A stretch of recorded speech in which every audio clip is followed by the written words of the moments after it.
The woman history would remember as Empress Zhangsun was born in 601 during the waning years of the Sui dynasty into a family whose fortunes were already shadowed by the shifting currents of power. Her father, Zhang Sheng, held high military office, yet his service was tethered to a regime whose authority was unraveling under internal corruption and external pressures. Her mother, of the Lu clan, carried her own lineage's political weight, but alliances at the Sui court were fragile, and positions could be lost as quickly as they were gained. In this atmosphere of uncertainty, the young Jiangsun learned that influence was never permanent, and that survival depended on adaptability rather than open ambition. Her early years were shaped not by security, but by the quiet erosion of her family's position, an erosion she observed closely even as a child. The collapse of the Sui and the violent reshaping of northern China brought personal upheaval. Her father's death left the family without its principal protector, and her mother's remarriage drew them into the household of a man whose loyalties would later place them in danger. Jiangsun and her elder brother, Jiangsun Wuji, were forced to navigate an increasingly unstable political map. Wuji would rise to prominence under the new Tang order, but during these formative years, the siblings' future was far from certain. The constant shifting of allegiances in the military aristocracy of northern China taught her that loyalty was often transactional, and that those who displayed their intentions too openly rarely survived the turning of dynasties. Her marriage to Li Shimin, then the Prince of Qin, was arranged in a period when the Tang house was consolidating its hold over territories formerly loyal to the Sui. For Jiangsun, the union brought both security and exposure. The Li clan was not immune to internal rivalries, and every new alliance altered the balance within its ranks. She entered the marriage with the memory of her own family's decline still vivid, understanding that her role was not simply to provide heirs, but to anchor her position in a household where succession disputes and court factions were inevitable.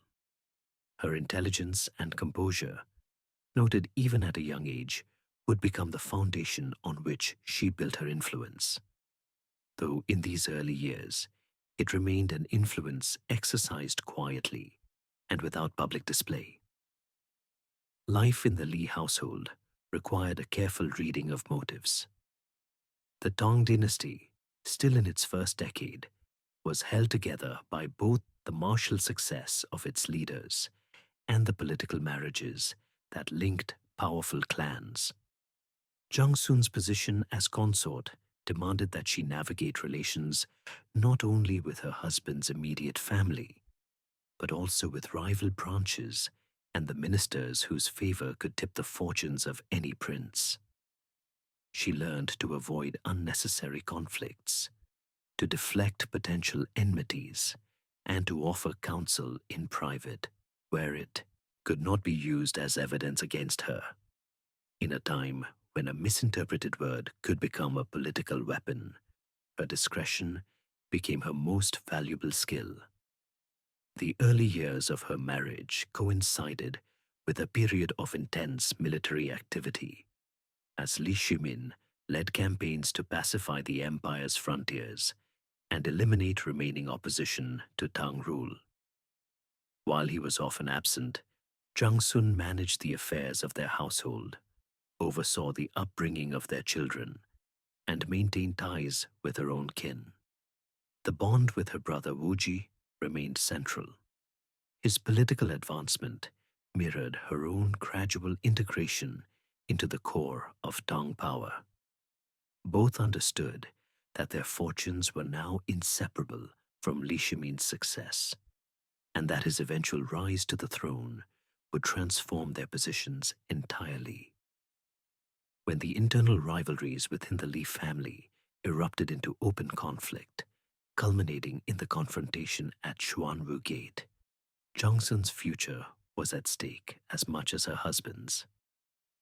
Although her role was not in the field, the outcome of that struggle would determine whether she became empress or a widow. The victory of Li Shimin and his ascension as Emperor Taizong in 626 elevated her to the highest rank in the empire, but it also placed her under the unblinking scrutiny reserved for those at the center of power. From that point forward, every decision, every gesture carried political weight, and the caution she had cultivated since childhood would become the defining feature of her reign. From the moment Zhangsun entered the Li household, as the wife of Li Shimin, her position carried the dual weight of opportunity and exposure. In the early Tang court, noble marriages were calculated moves in a larger network of clan alliances, with women often serving as the threads that bound competing factions together. Her union with Li Shimin was no exception, drawing together the Zhangsun family's northern aristocratic roots and the Li clan's rising imperial ambitions. Yet, unlike many consorts who remained ornamental to the political framework, Zhangsun understood the instability of alliances formed solely through marriage. She began to shape her role in ways that extended beyond ceremonial appearances, embedding herself as a quiet but steady influence within the household's internal order. As princess consort of Qin, Zhangsun oversaw a domain that reflected her husband's growing stature in the imperial hierarchy. She managed the estate's operations, ensured the smooth coordination of servants and retainers, and cultivated an environment in which Li Shimin could maintain his focus on military campaigns and political maneuvering. These responsibilities, while domestic in outward form, were deeply political in their effect. In an age where a prince's household was a reflection of his discipline and authority, her efficiency and discretion became an asset to his public reputation. Through measured generosity toward allies and careful avoidance of public entanglements, she reinforced the image of a principled and orderly household, strengthening Li Shimin's standing among both ministers and the imperial family. Her role deepened as she became a mother, giving birth to children whose future positions would shape the empire's succession. The birth of their eldest son, Li Chengqian, carried immense political weight, establishing a clear heir within Li Shimin's line and subtly altering the balance of influence between him and his brothers. Zhangsun's attentiveness to the upbringing of her children was not confined to personal care, but extended to shaping their education in accordance with the values and expectations of the Tang court. In these formative years, she was already aware that the legitimacy of her children's claims would depend not only on birthright, but on their perceived moral and political fitness to rule. The unity of the Li household, however, was fragile. Emperor Gaozu's decision to name his eldest son, Li Jiancheng, as crown prince placed Li Shimin in a position where his military achievements had to contend with his brother's political authority. The rivalry between the two brothers deepened over time, drawing the court into a dangerous split between factions aligned with each contender. Zhangsun, though outwardly removed from these disputes, remained acutely aware of their implications. She maintained her family's ties with her brother, Zhangsun Wuji, whose political acumen and loyalty to Li Shimin would prove critical in the years ahead. The steady communication between them reinforced a network of support that could be activated when the balance of power shifted. As tensions escalated, Zhangsun's role shifted from household manager to strategic stabilizer. While she did not participate in military planning, her ability to maintain morale among allies and prevent damaging rumors from fracturing their camp was a form of political work in itself. She understood that the perception of unity within Li Shimin's household was as essential as any battlefield victory. Her measured restraint shielded her family from accusations of reckless ambition. Even as events moved toward confrontation, the crisis reached its peak in 626 at the gates of the imperial palace in Chang'an.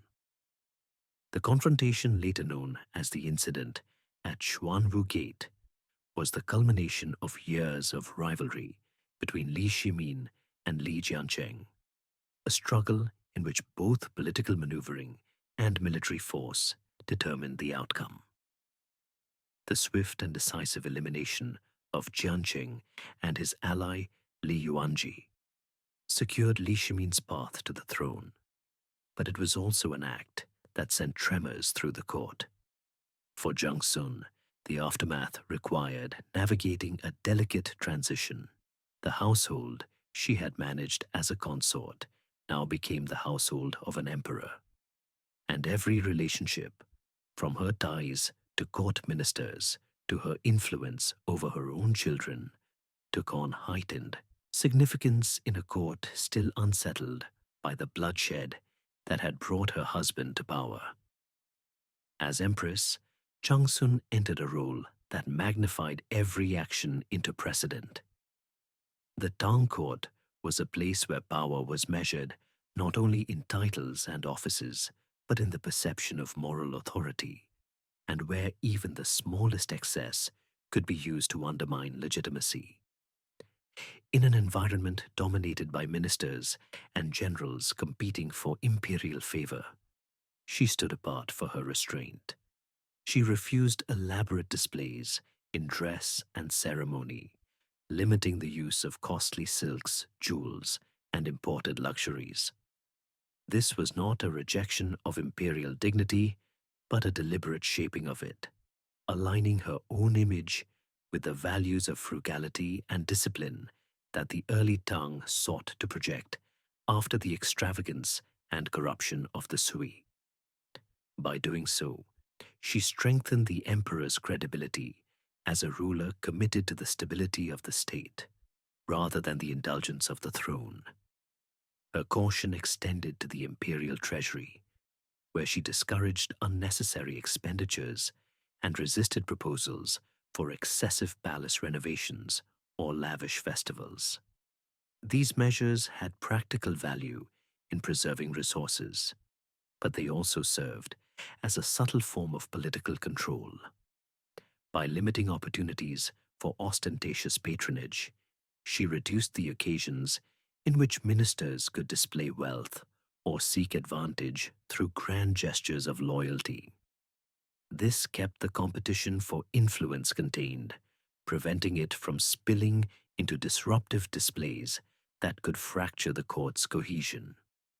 In the process, she set a standard that curbed the culture of extravagance, which often marked imperial households, reinforcing the impression that the dynasty's priorities lay with governance and expansion rather than with personal opulence. Her influence operated within boundaries shaped by both tradition and political necessity. The Tang court was a male-dominated arena in which formal authority resided with the emperor and his ministers, but Zhangsun's counsel carried weight in private. Her advice often concerned the tone of governance rather than the specifics of policy, focusing on how decisions would be perceived by the court, the military, and the people. She understood that imperial authority was strengthened not only by victory on the battlefield or reforms in administration, but by the consistent projection of order and moral purpose. In this way, she acted as a stabilizing force when tempers flared in the council, or when the court risked drifting toward decisions driven by personal rivalries. The safeguarding of her children added another layer to her responsibilities. As the mother of the crown prince, she was acutely aware of the dangers posed by succession politics. Factionalism could form quickly around an heir, with ministers aligning themselves for advantage long before the emperor's reign ended. Zhangsun shielded her children from overtly political involvement, limiting their exposure to court intrigue, while ensuring their education prepared them for the demands of leadership. She worked to keep the crown prince above the daily fray of political disputes, understanding that his perceived impartiality would be essential for his legitimacy when the time came to rule. At the same time, she had to manage the delicate relationships between her sons, particularly as younger princes matured and attracted their own circles of supporters. Rivalries between imperial siblings could destabilize a dynasty, as the Tang itself had been born from fraternal conflict. Zhangsun's strategy was to maintain a visible balance of maternal attention, discouraging any perception that she favored one child's claim over another. This was not always possible to achieve entirely, but it delayed the open fractures that could weaken the emperor's position. Her ability to preserve the court's dignity without provoking its most ambitious figures was a product of deliberate self-limitation. By refraining from using her influence for overt political gain, she denied her opponents the opportunity to accuse her of overreach. Yet her restraint did not equate to passivity. It was an active method of governance, guiding the court towards stability, while keeping the imperial household aligned with the broader ideals of Tang rule. In a court where ambition often burned unchecked, Zhangsun's presence was a quiet counterbalance, shaping the rhythm of power without needing to command it directly. Zhangsun's influence at court rested not only on her position as empress, but on the intellectual authority she cultivated. Educated in the Confucian tradition, she drew upon texts that had shaped the political philosophy of Chinese governance for centuries. These works emphasized the moral obligations of rulers, the balance between firmness and benevolence, and the role of restraint in maintaining harmony between the throne and the governed. In the highly formalized world of Tang politics, her mastery of these principles allowed her to engage Emperor Taizong on matters that extended beyond the ceremonial duties expected of an empress. Her counsel was rooted in precedent, yet adaptable to the shifting realities of a dynasty still consolidating its control. She used her learning to temper the emperor's judgment when his instincts leaned towards severity. At times, her interventions softened punitive measures, framing clemency as a means to win enduring loyalty, rather than as a concession of weakness. In other moments, she encouraged decisive action, particularly when delay threatened the stability of the realm. Her influence was neither constant nor absolute, but it was most effective when aligned with Taizong's long-term objectives.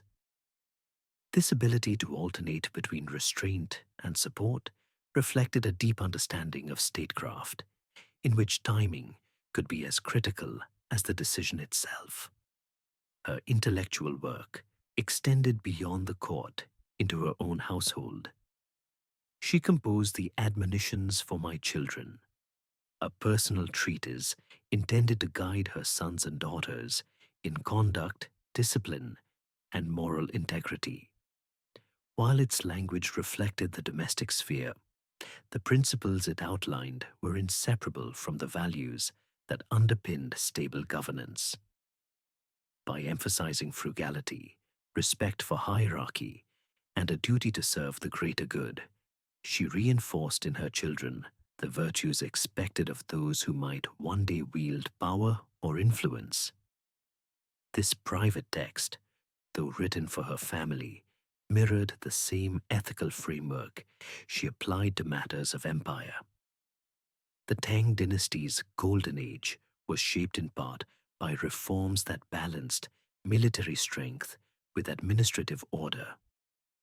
In several key initiatives, Zhangsun's perspective is believed to have influenced the emperor's approach. The refinement of the equal field land distribution system, designed to prevent the concentration of land in the hands of powerful families, reflected an awareness of how unchecked privilege could erode the state's foundations. Policies aimed at easing the tax burdens of certain regions also bore the mark of an approach that valued long-term stability over short-term gain. While the emperor's ministers carried out these measures, the environment in which such ideas took root was shaped by the empress's steady advocacy for moderation and balance. Her counsel was sought not because she challenged the authority of the throne, but because she reinforced its legitimacy through moral guidance. In a court where political survival often depended on aligning with dominant factions, her position allowed her to speak without the same risk of being dismissed as partisan. This gave her the capacity to influence decisions in ways that others could not, particularly in sensitive matters involving the succession, the treatment of defeated rivals, or the management of the court's public image. Through study and careful engagement, Zhangsun positioned herself as a scholar within the palace, her knowledge serving as a quiet counterweight to the pressures of ambition and conquest. She did not seek to rival the emperor's ministers in the arena of policy making, but instead shaped the framework in which policy was debated and judged. Her guidance helped maintain a standard of governance that blended pragmatism with principle, a combination that strengthened the Tang Dynasty's hold over its vast and diverse territories. As the Tang Dynasty secured victories along its frontiers and extended its influence across Central Asia, the imperial court in Chang'an became a center where military prestige, diplomatic negotiation, and internal ambition converged. Success on the battlefield brought new territories and tribute, but it also magnified competition among those who had contributed to the expansion. Generals returned from campaigns expecting rewards that matched their service, while civil officials sought to ensure that military leaders did not accumulate excessive influence. In this shifting balance, Zhangsun's position as empress required a careful navigation of relationships between men whose rivalries could destabilize the court. She remained a constant presence, her composure masking the calculations necessary to preserve both her own authority and the emperor's political equilibrium. Envoys from the Eastern Turks and other steppe powers arrived at the Tang court bearing gifts and seeking favorable terms, each audience with the emperor presenting both opportunity and risk. Diplomatic recognition of one foreign ruler could alienate another, and the treatment of envoys often signaled the empire's strategic priorities. Zhangsun used the ceremonial structures of the palace to diffuse tensions that might arise from perceived slights. By adhering strictly to ritual protocols, she ensured that hospitality was extended without allowing any single faction, foreign or domestic, to claim undue favor. This was a form of political management conducted in the language of court etiquette, where seating arrangements, ceremonial exchanges, and the presence or absence of certain figures conveyed meaning as clearly as official decrees. Within the empire, the prestige of successful generals often translated into political influence, creating friction with civil administrators who viewed themselves as the guardians of proper governance. These tensions were compounded by the distribution of rewards after military campaigns, where disputes over land, titles, and appointments could erode unity. Zhangsun's interventions in these matters were indirect, avoiding the perception of interference in imperial decision-making. She might arrange the seating of rival parties at banquets to avoid open confrontation or ensure that potentially contentious announcements were made in settings that discouraged public disagreement. Such measures preserved a surface stability that allowed disputes to be addressed privately, reducing the likelihood of public rupture. The rise of factions within the court was an inevitable feature of Tang politics, as ministers, military leaders, and members of the imperial family sought to secure influence. Zhangsun's approach to these rivalries relied on maintaining an image of impartiality. She offered gestures of favor that were symbolic rather than material, granting recognition in ways that carried social prestige but did not alter the distribution of political power.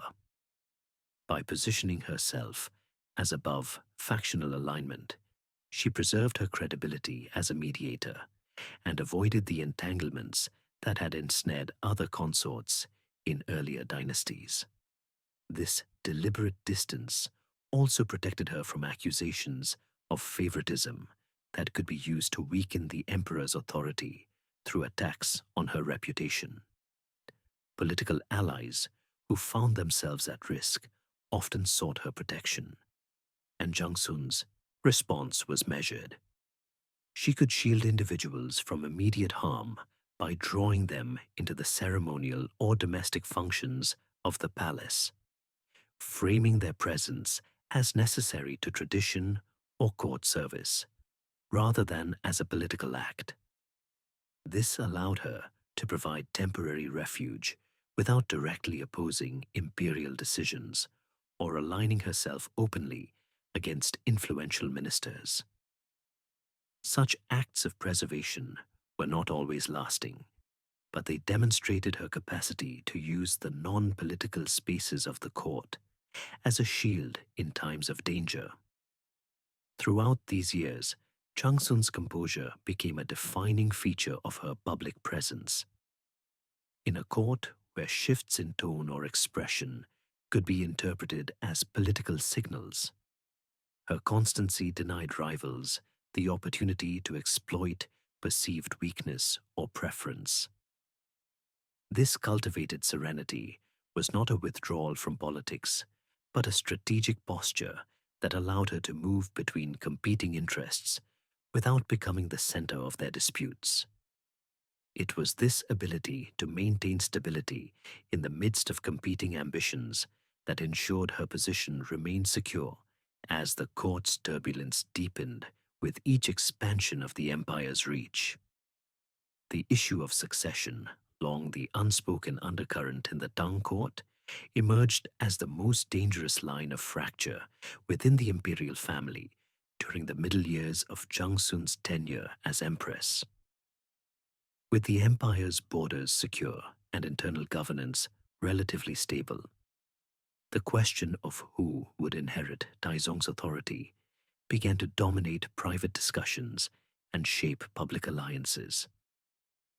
The appointment of Li Zhengqian as crown prince established a clear line of succession in name, yet the position's permanence was far from certain. Zhangsun understood that the heir's security depended not only on his father's continued favor, but also on his ability to command respect from ministers, generals, and the wider imperial clan. In this delicate political climate, every sign of weakness in the crown prince could be seized upon by his rivals as justification for replacing him. Li Zhengqian's upbringing had been shaped by the expectations of his rank. From a young age, He was surrounded by tutors and attendants responsible for preparing him to rule, yet the very structure of his education isolated him from the realities of court politics. Zhangsun observed the gap between his formal instruction and the demands he would one day face, a gap that was widened by his tendency toward personal reserve and an unwillingness to project authority beyond what ceremony required. She sought to counterbalance these traits by ensuring that his advisors were loyal and competent, shielding him from those who might exploit his inexperience. Her efforts, however, could not entirely prevent the perception among some in the court that the crown prince lacked the decisiveness that had marked his father's rise. The emergence of Li Tai, Zhangsun's younger son, as a figure of considerable charm and intellectual ambition complicated the situation further. Although he held no formal claim to the throne, his cultivated relationships with scholars and ministers began to draw comparisons with his elder brother. These comparisons, while not openly framed as challenges to the succession, had the potential to shift allegiances within the court. Zhangsun recognized the danger of allowing such rivalries to grow unchecked, knowing that even a hint of division within the imperial family could invite broader instability. Yet her role as mother to both sons demanded a balance between guiding the heir and preventing the alienation of his brother. Her strategy relied on emphasizing unity in public while addressing tensions in private. She worked to limit occasions where the two princes might be directly compared, ensuring that their duties and appearances at court highlighted different strengths. Li Chengqian was positioned as the figure of authority in matters of state, presiding over ceremonial functions and representing the emperor when Taizong was absent from Chang'an. Li Tai was encouraged to focus on scholarly and administrative roles, where his reputation for refinement could flourish without appearing to threaten his brother's position. This division of roles was intended to preserve harmony, yet it also allowed each prince to build distinct networks of influence, a development that would later undermine her intentions. Zhangsun's concerns were not limited to the behavior of her sons. She was acutely aware of the ministers and courtiers whose fortunes would be shaped by the outcome of the succession. Ambitious officials often sought to attach themselves to whichever prince they believed most likely to succeed, and their maneuvering introduced another layer of complexity. Some cultivated relationships with both brothers, while others aligned themselves decisively, creating factions that would outlast her own presence at court. She understood that once these alliances solidified, they could push the imperial family into open conflict, but her influence over the political ambitions of experienced statesmen was limited. In her private reflections, Zhangsun weighed the risks of intervention against the dangers of inaction. Openly favoring Li Chengqian could provoke resentment in Li Tai's camp, deepening the very divisions she sought to avoid. Offering equal favor risked signaling uncertainty about the succession, which could embolden those inclined to challenge the crown prince's authority. The balance she maintained was precarious, relying on the continued discipline of her sons and the restraint of their supporters. Two variables she could guide, but never fully control. Her fears for the future were sharpened by her understanding of Tang history's immediate past.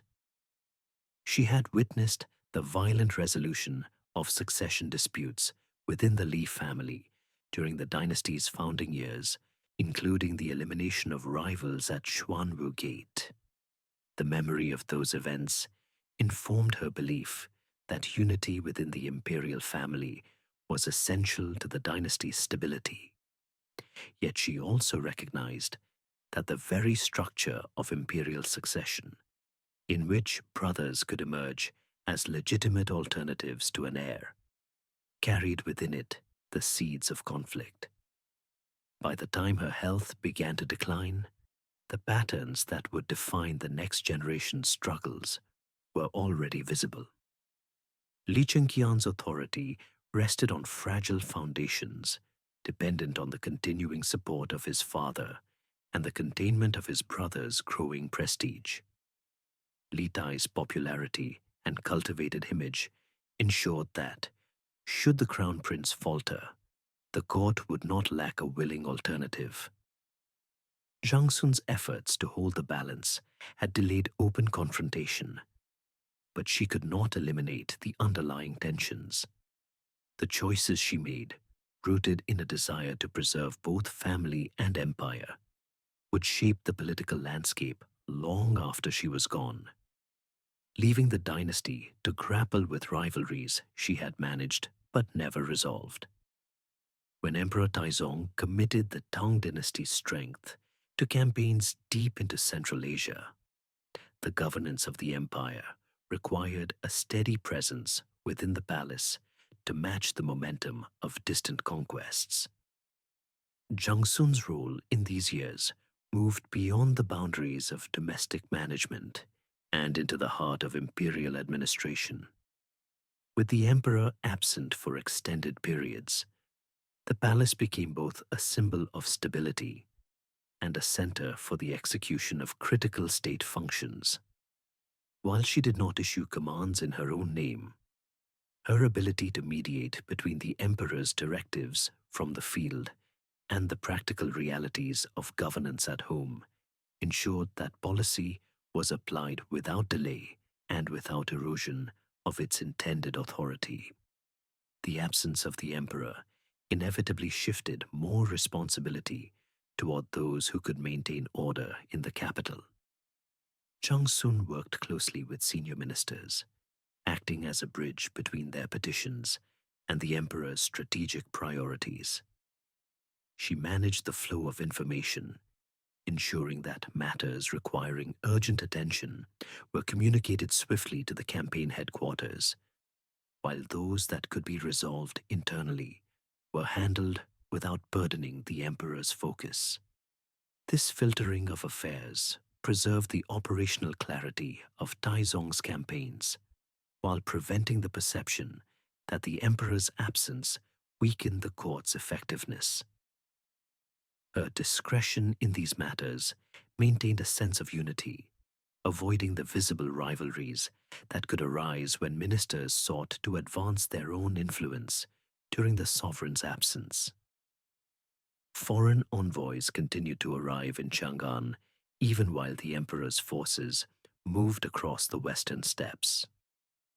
Many came from the very regions now under Tang military pressure, while others represented neighboring states assessing the shifting balance of power. Zhangsun understood the importance of these audiences in projecting the continuity of imperial authority.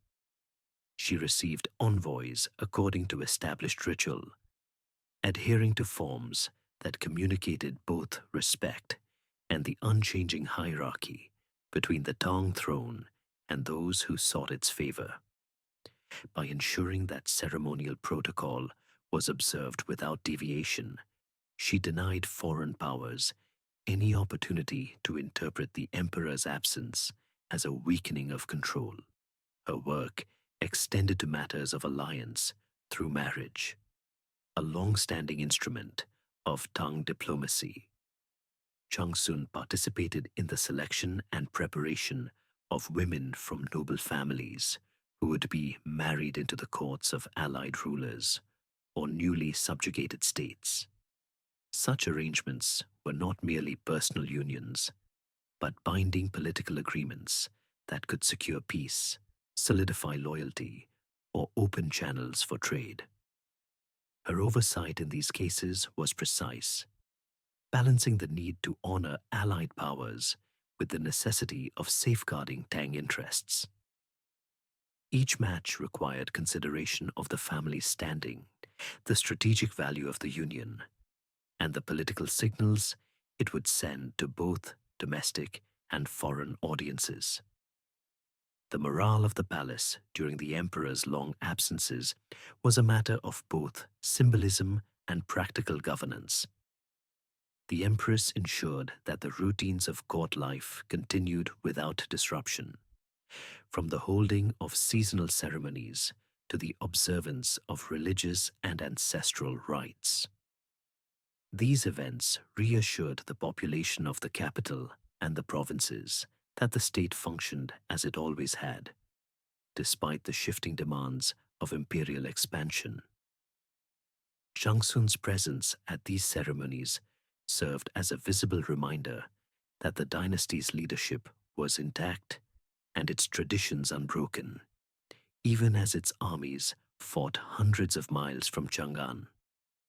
Her position also demanded the careful management of those left behind: princes, high-ranking officials, and members of the imperial clan, whose roles in governance were secondary, but whose ambitions could become destabilizing if unchecked. By maintaining consistent contact with these figures, she reduced the likelihood of independent maneuvering that might undermine the emperor's plans. Her method relied on quiet reinforcement of imperial authority rather than confrontation, sustaining a political atmosphere in which no one could claim to act as a substitute for the absent ruler. The relationship between the distant battlefront and the inner court was one of mutual dependence. The emperor's victories expanded the reach and prestige of the Tang Dynasty, but those gains required the stability and order that Zhangsun maintained at the heart of the empire. Her ability to coordinate the work of ministers, uphold ritual obligations, and manage the complex web of diplomatic relationships ensured that the court's authority did not falter in his absence. This dual strength, supporting the emperor's military ambitions while anchoring the political center, was a reflection of the trust between them, built over years of shared governance and mutual reliance. It was in these years, balancing the demands of war and peace, that her role as an indispensable partner in the administration of the Tang state became most clearly defined. Illness began to take hold of Zhangsun in the later years of her tenure as empress, gradually eroding the physical vitality that had long supported her constant presence in court life. The symptoms did not diminish her capacity for judgment, but they imposed limits on her ability to appear regularly in ceremonial functions or to maintain the same pace of engagement in palace affairs. In the Tang court, where visibility reinforced authority, her reduced public presence created a subtle shift in the perception of power. Ministers and courtiers accustomed to her steady influence began to test the boundaries of her absence, while those who had long opposed her restraint on excessive ambition saw an opening to reassert themselves in policy and protocol. She recognized the implications of her condition with clarity and began preparing for the eventuality that she could no longer act as the emperor's closest advisor. Her counsel to Taizong in these months reflected not only immediate governance, but the structural stability of the dynasty after she was gone. She pressed the importance of maintaining balance between the military and civil administrations, of curbing the rise of factions centered on imperial princes, and of preserving the dynasty's public image through moderation. These were the principles that had defined her influence from the beginning, now distilled into guidance meant to endure beyond her presence. Her attention also turned to her children, particularly the crown prince and his brothers, whose futures would be defined by their ability to navigate the same currents of rivalry and alliance that she had spent years managing. She prepared written admonitions that combined moral instruction with practical warnings, emphasizing frugality, integrity, and the dangers of ambition untempered by duty. The act of setting these words to paper ensured that her voice would remain part of the family's council, even when she could no longer speak directly. These writings were not only personal, they were a political safeguard designed to remind her heirs of the standards expected within the imperial household and to anchor them in a shared framework of conduct. As her illness advanced, the balance of influence within the court shifted in ways she had anticipated but could not entirely counteract. Figures who had long been constrained by her moderating role began to press for greater recognition, to propose policies that favored their own networks, or to maneuver for advantage in the eventual succession. The subtle checks she had maintained through presence, ceremony, and quiet mediation weakened, and Taizong faced the task of managing the court without the stabilizing force he had relied upon for much of his reign. This adjustment was as much psychological as political. He was forced to confront decisions without the immediate reassurance of her measured perspective, knowing that her judgment had often tempered his own. Foreign envoys continued to arrive, and internal governance still demanded precision. But the court's atmosphere had changed. Ministers who once moderated their positions in anticipation of her influence now spoke more directly to the emperor's inclinations, shaping proposals to appeal to his strategic ambitions rather than to a balanced assessment of long-term stability. Taizong's confidence in military expansion and administrative reform remained, but the absence of her consistent advocacy for restraint made the court's deliberations more susceptible to the momentum of opportunity rather than the discipline of sustainability. Even in reduced health, Zhangsun maintained enough presence to signal that she was still engaged, attending select ceremonies and receiving important figures within the palace. These appearances were as much about preserving the idea of her authority as they were about fulfilling duty. She understood that in an imperial court, perception often carried equal weight to policy, and her visible commitment, despite illness, reminded allies and rivals alike that her role had not been entirely diminished. Yet each appearance also underscored the reality that her time in active governance was nearing its end, and that the systems she had helped sustain would soon need to stand without her direct guidance. The interplay between her declining strength and the court's evolving dynamics revealed how deeply her presence had been woven into the fabric of imperial rule. Her illness did not simply remove a figure from the palace. It altered the environment in which decisions were made, in which loyalties were measured, and in which the stability of the dynasty was maintained.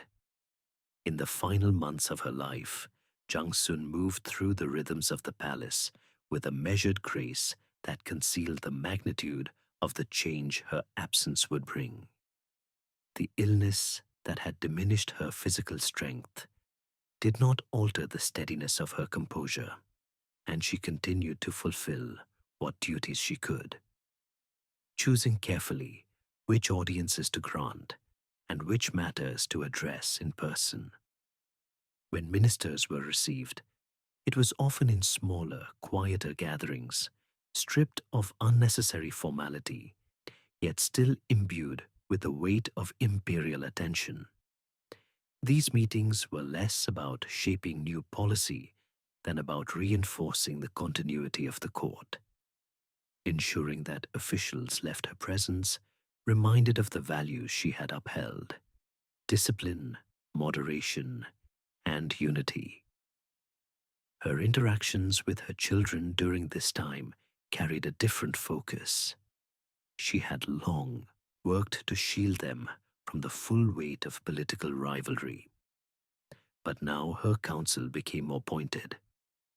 In private moments, she reminded the crown prince of the responsibilities that extended beyond the throne, of the need to temper authority with measured restraint, to resist the influence of those who would seek to use him for their own gain. With her younger sons, she pressed the importance of loyalty to the chosen heir, aware that the fraternal rivalries she had contained in life could easily sharpen into open contest after her death. These conversations, framed within the boundaries of maternal guidance, were in fact an extension of her political work, aimed at preserving the stability of succession. Her acceptance of mortality was evident in the way she ordered her final affairs. Possessions were accounted for, ceremonial obligations settled, and unfinished correspondence resolved. She left instructions for the continued care of palace staff, an acknowledgement of the human network that underpinned imperial life. Even in these acts, there was a deliberate avoidance of disorder. Nothing was to suggest that her passing would leave the court unmoored, even though she understood that it would. The sense of calm that marked her conduct was not indifference, but a choice to leave no opening for public displays of uncertainty that might embolden her rivals or unsettle the court. For Emperor Taizong, the awareness of her approaching death carried a personal weight that few in the court had seen him reveal. His governance had been shaped in part by her counsel, her measured voice often tempering the urgency of military ambition or the severity of political judgment.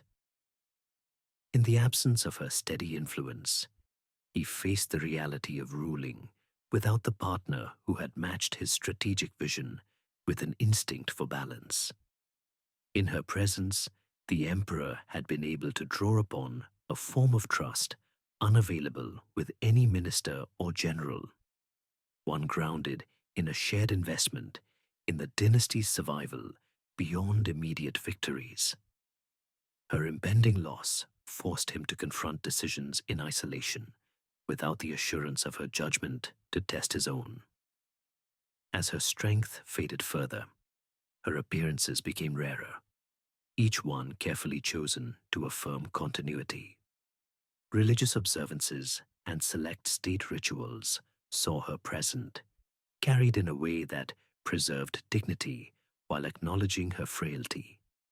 These moments were as much for the court as for the empire beyond the capital, signaling that the Tang's ceremonial life remained intact.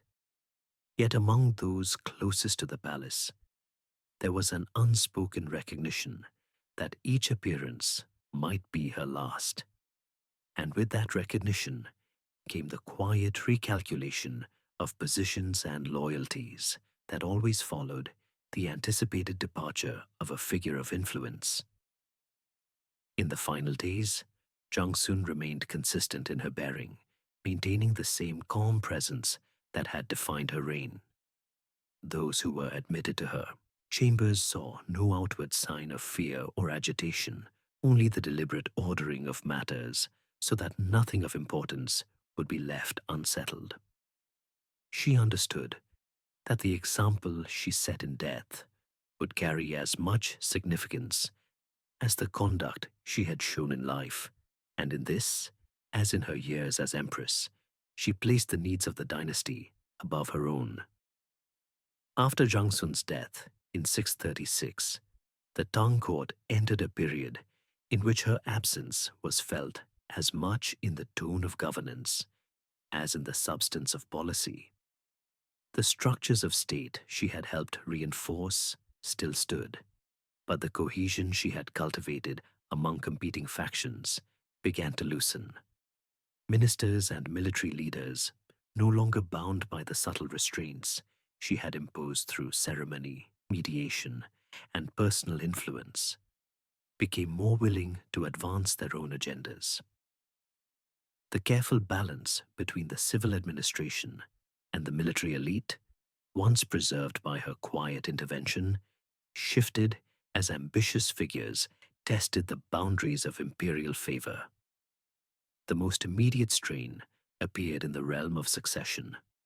Li Chengqian, the crown prince she had worked to protect, retained his position. But without her steady guidance, the rivalries between him and his brothers intensified. Li Tai, whose intellect and charm had already attracted supporters during Zhangsun's lifetime, became more assertive, drawing to his side officials who saw in him an alternative to the heir. What had once been a contained rivalry developed into open competition for influence, with factions forming along lines of personal loyalty rather than unified service to the throne. The disputes that followed were marked by a level of volatility that Zhangsun's presence had once softened, and in time they would contribute to instability that forced Taizong into difficult and divisive decisions. Emperor Taizong's later years bore the imprint of her absence in other ways. Without her consistent advocacy for moderation, policies increasingly reflected the emperor's own strategic impulses, particularly in the realm of military expansion. Campaigns in the West continued, bringing prestige and new territories, but they also placed heavy demands on the treasury and on the logistical capacity of the state. In her lifetime, Zhangsun had counseled caution in overextending resources, arguing for the preservation of internal stability as the foundation of long-term power.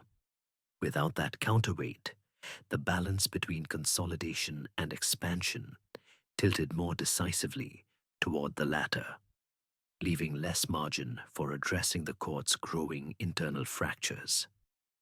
Her moral authority had also served as a shield for those who might otherwise have been exposed to political retribution. In her role as empress, she had used the ceremonial and domestic spaces of the palace to provide a form of refuge for allies under threat, framing their presence as part of court tradition rather than a political act. After her death, such interventions ceased, and figures who might once have benefited from her protection were left to navigate the court without the security of her discretion. This shift altered the calculus of political risk, emboldening some factions to act against rivals more openly, while others withdrew from prominence rather than face the uncertainty of the new environment. Yet her legacy was not erased by the changes that followed. The memory of her governance set a standard that endured as a point of reference for both the emperor and his ministers. Her writings, particularly the admonitions for my children, circulated within the imperial family and among trusted officials, serving as a reminder of the values she had sought to instill. These principles, frugality, restraint, and service to the greater good, remained part of the moral vocabulary of the Tang court, even when they were not fully observed. Taizong himself, in moments of reflection, would invoke her example as a measure against which the conduct of others could be judged. The paradox of her influence lay in its subtlety. Zhangsun had not sought to dominate the court through visible displays of power, nor had she attempted to reshape the political order in her own name. Instead, she had worked within the existing structures, guiding their operation through the disciplined application of presence, timing, and perception. Her avoidance of the spotlight allowed her to act without provoking resistance, yet it also meant that much of her contribution could only be fully appreciated in its absence. The stability of the dynasty's early decades Its capacity to balance expansion with order, ambition with restraint, owed much to her unseen hand, a fact that became clearer as the challenges of succession and court unity deepened after her death. Her life and reign offered a model of leadership in which influence was exercised not through direct command, but through the shaping of the environment in which decisions were made. She demonstrated that in the highest levels of imperial politics, the maintenance of balance could be as decisive as any single policy. The Tang Dynasty's most stable years coincided with her presence at the center of power, and their passing marked the beginning of a more turbulent phase in which the emperor's authority faced tests from both within and beyond the empire's borders. In the end, her legacy was defined by this duality: a ruler who never claimed the role of ruler, an empress whose absence revealed the extent of her presence. The question that remains is whether she should be remembered as the savior who preserved the Tang's early stability, or as a shadow ruler who shaped its course without leaving her name on its most visible deeds.